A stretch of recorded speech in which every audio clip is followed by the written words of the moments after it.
के लागे केला खाम वो झुलत हावे सात बहिनी। ये दे झुलना बंधा गे अमा डार मां झुलत हावे सात बहिनी।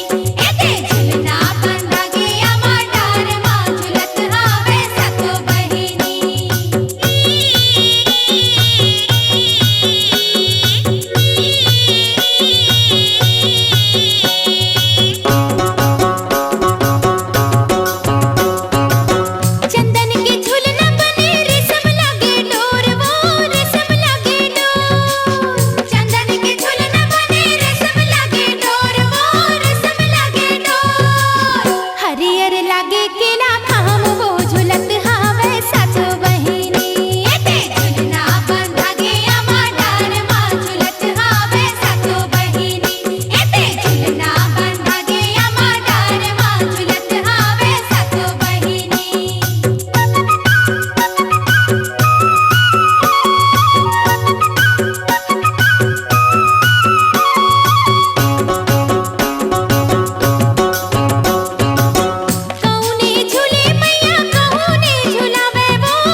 सखियन खिचेला माडोर वो झुलत हावे सात बहिनी।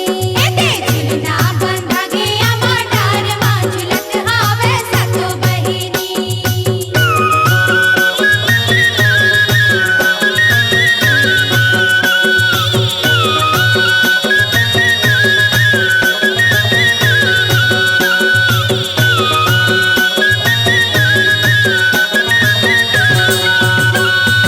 सुंदरानी वीडियो वर्ल्ड पर मशहूर गायिका अलका चंद्राकर की भक्ति भरी आवाज में नवधार रामायण भाग 3। बैरागिया भोला बैरागिया, बैरागिया हो भोला बैरागिया। कैसे धूनी लड़माए हो ये भोला बैरागिया सिया राम। वीडियो सीडी और टेप कैसेट उपलब्ध है सुंदरानी वीडियो वर्ल्ड पर। नवधार रामायण भाग 3।